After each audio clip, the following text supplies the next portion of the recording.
నమస్కారం మళ్ళీ అని మాటల్లో మాట్లాడుతున్నది చాలా సంతోషంగా ఉంది. గోల్డ్ రేటు రూ. 205 తగ్గింది.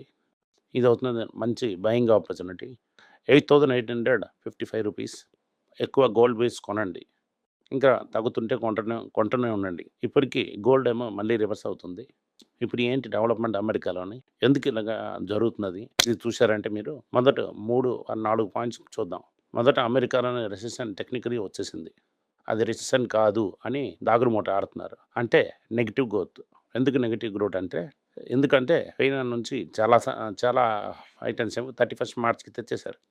దానివల్లేమో export minus import trade deficit చాలా ఎక్కువ ఉంది. ఇది జీడీపీ తెలక 4 పిల్లర్‌లో ఒక పిల్లర్ ఇది. దీనివల్ల జీడీపీ నెగెటివ్.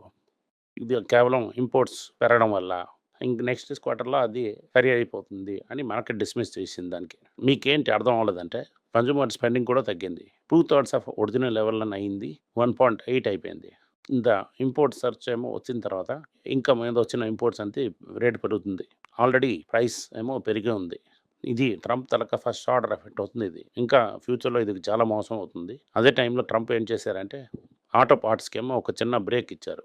85% మీరేమో అమెరికాలో అసెంబుల్ చేశారంటే మీకేమో డ్యూటీ తగ్గిస్తామని చెప్తున్నారు. దానివల్ల 2 రోజుల్లోనే టాటా, హోండా ఏమో పెరిగింది. కానీ ఇది ఎన్ని రోజులు అవుతుందని మనకు తెలీదు. అదే సమయంలోనే ఇండియాలోని ఎఫ్ఐఎస్ ఫ్లోస్ కూడా పెరిగాయి. షార్ట్ కవరంగా ఏంటవుతుందో మనకు తెలీదు ఇంతవరకు. రిజల్ట్స్ కూడా అంతటి ప్రమాదంగా లేదు. రిజల్ట్స్ ఏమో చాలా బ్యాడ్‌గా ఉన్నాయి.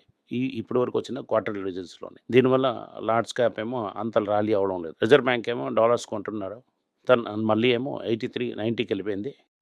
అక్టోబర్ 2024 నుంచి ఇదవుతున్నది హైయెస్ట్ లెవెల్ అవుతున్నది. దీనివల్ల ఏటవుతుంది, ఐటీ స్టాక్స్ ఏమో డబుల్ వాల్యూమ్ అవుతుంది. ఇప్పటికే అమెరికాలో డిమాండ్ లేదు. నెక్స్ట్ ఇయర్ పడిపోతుంది. మనుషుల్ని జాబ్‌లో పెట్టడం లేదు అదని చెప్పింది. ఇంకా మోసం అవుతుంది. అదే సమయంలోనేమో రియలైజేషన్ కూడా తగ్గుతుంది. ఇదవుతున్నది double whammy for IT companies. Pharma companies కూడా రియలైజేషన్ తగ్గుతుంది. వాళ్ళకి కూడా ప్రెషర్ ఉంటుంది. ఫార్మాకి, ఐటీకేమో షార్ట్ టర్మ్‌లో ఒక బ్యాడ్ న్యూస్ ఇది. ఫార్మాను మనం కన్సిడర్ చేసామంటే ఐటీ వెయిట్ చేయాలి. ఎందుకంటే ఈ రిసెషనల్ తగ్గ ఇంపాక్ట్ వాళ్ళ తాలూకా బీఎస్ఎఫ్ సేల్స్ ఎంత వరకు అవుతుందని మనకు తెలిసిన వరకు మనతోని ఏ స్టెప్ తీసుకోలేము. అది తీసుకున్న తర్వాత మన స్టెప్ ఏంటి తీసుకోవాలో క్లియర్‌గా చెప్పొచ్చు. ఎలాగ మూవ్ అవుతుందని. మనకు చూసిన వరకు గోల్డ్ మన తాలూకా అన్ని క్యాలిక్యులేషన్స్ కరెక్ట్‌గా ఉన్నాయి. ఫార్మా కొంచెం వెయిట్ చేసి చూస్తాం. ఐటీ కూడా వెయిట్ చేస్తాం. ఐటీస్‌లోనేమో ఎఫ్ఐఎస్ కొంటున్నారు.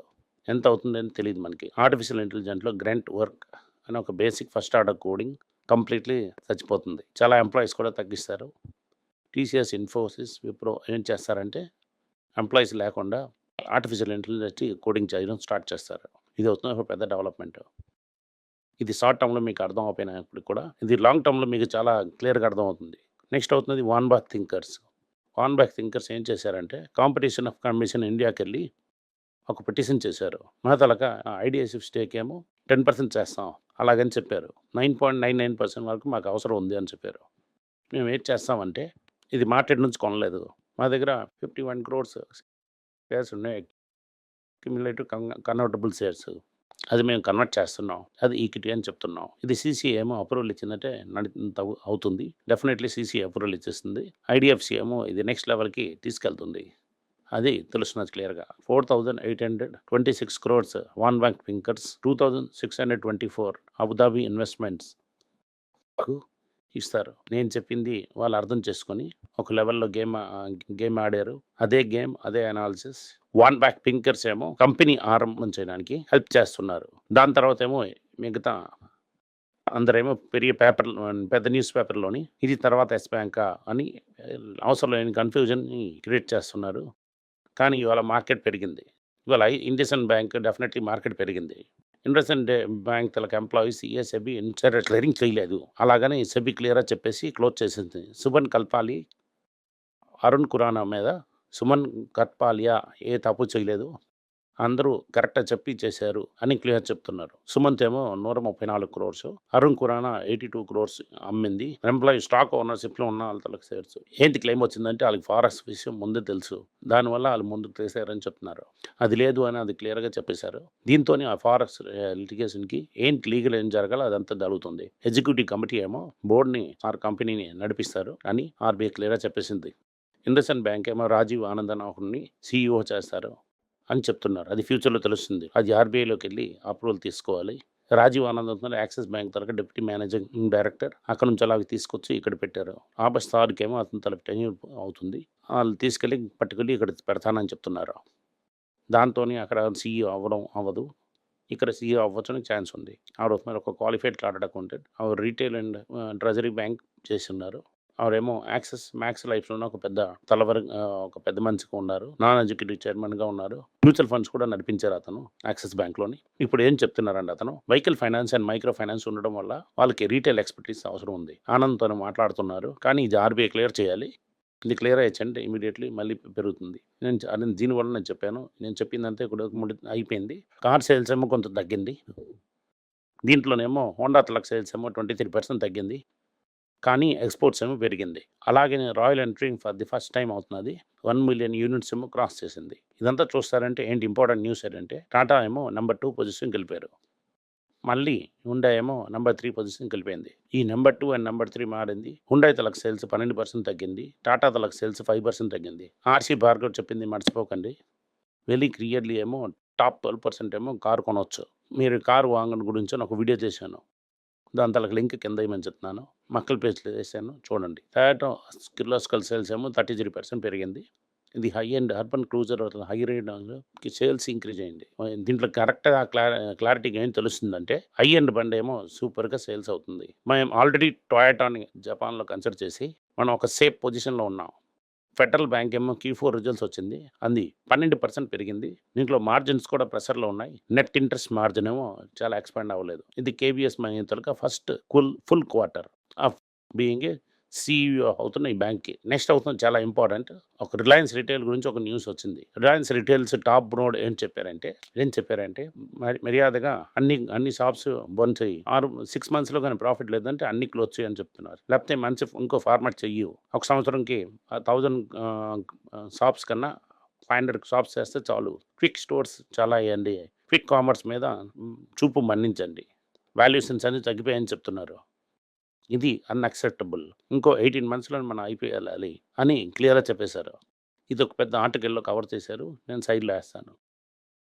ఇలాంటి న్యూస్ రావడం వలన మనం ఎప్పుడు దీన్ని ముట్టడం లేదు. రిలయన్స్ అవుతుంది ఒక బ్లాక్ బాక్స్ లాంటిది.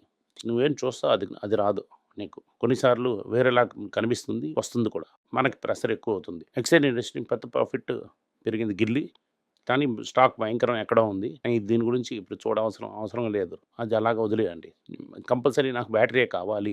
మీరు అలాగని ఫీల్ చేస్తున్నారంటే అమర్ రాజాతో 1, 2 మీరు కన్సిడర్ చేసుకోవచ్చు. బజాజ్ 70 కనుక బండి విన్సన్ వెండి చాలా బాగా పెర్ఫార్మ్ చేసింది. దాని ఆటో సేల్స్‌లోని ఆ పర్టిక్యులర్ సెక్షన్ చాలా బాగా పనిచేసింది. ఇన్‌ఫాక్ట్ టాటా మోటార్స్ తనకు లీడే కట్ చేసింది. అలాగని క్లియర్‌గా మనకు తెలుస్తుంది ఇప్పుడు. దాంతోని ఇప్పుడు టాటా మోటార్స్ ఏం చేశారంటే ఎక్సెల్ ఫోర్స్ అని ఒక కంపెనీతో టైఅప్ చేశారు. అది క్లౌడ్ కంప్యూటింగ్ సొల్యూషన్స్ ఏమో కార్‌లోకి తెస్తామని చెప్తున్నారు. అది నాకు అర్థం అవ్వలేదు. అది మ్యానుఫ్యాక్చర్ నుంచి వస్తుందని చెప్తున్నారు. అలాగనే ఇందులో ఏం చెప్తున్నారంటే హీరో మోటార్‌కు అలాగే తెచ్చేశారు అని చెప్తున్నారు అని న్యూస్ చెప్తున్నది. ఏతర్ ఐపీఓ ఏమో ఈరోజు వెళ్ళిపోయింది. ఇవాళ అలాట్‌మెంట్ అవుతుంది. మార్కెట్ చాలా బాగుందంటే కొంచెం ప్రీమియం వస్తుంది. లేదంటే అది డిస్కౌంట్‌లోనే లిస్ట్ అవుతుంది. హీరో మోటార్ ఎప్పుడు పడుతుందని చూస్తున్నారు. నేను చెప్పింది రాజీవ్ బజాజ్ ఏమో టీవీ 18 ఇంటర్వ్యూలో చెప్పారు. అది పుదు స్టార్టప్ అప్‌స్టార్ట్ అని చెప్తున్నారు. అంటే అది స్టార్టప్ కంపెనీ. ఇది లెగసీ బైక్ ఓనర్స్ చేస్తారని చెప్తున్నారు. ఈ 2 ఫౌండర్స్ ఏమో మద్రాస్ ఐఐటీ నుంచి వచ్చారు. మద్రాస్ ఐఐటీ ఫస్ట్ రౌండ్‌లో డబ్బులేశారు. మెయిన్‌లీ కర్ణాటక, మహారాష్ట్ర, కేరళలో బాగా చేస్తున్నారు. కానీ ఓవరాల్‌గా చూసారంటే ఇంకా కంపెనీ లాస్‌లో ఉంది. 3 వర్షం లాస్‌లో ఉన్న కంపెనీ ఈ సంవత్సరం ప్రాఫిట్ రాదు. కంపెనీ తనకు నెట్‌వర్త్ తగ్గుతుంది. ఇతర తనకు ఫ్యూచర్ ఏమో హీరో టైఅప్‌లో ఉంది. Perfect match. ఈమె టెక్నాలజీ రిసర్చ్ పనమా అదేమో సేల్స్ అని డబ్బులు క్రియేట్ చేస్తారు. దీనివల్ల వెయిటింగ్ ఇన్ ద వింగ్స్ ఏమో హీరో ఎప్పుడేమో దాన్ని మింగేసి ప్రమోటర్స్‌కి ఏంటి రోల్ ఇస్తారని చూస్తాం.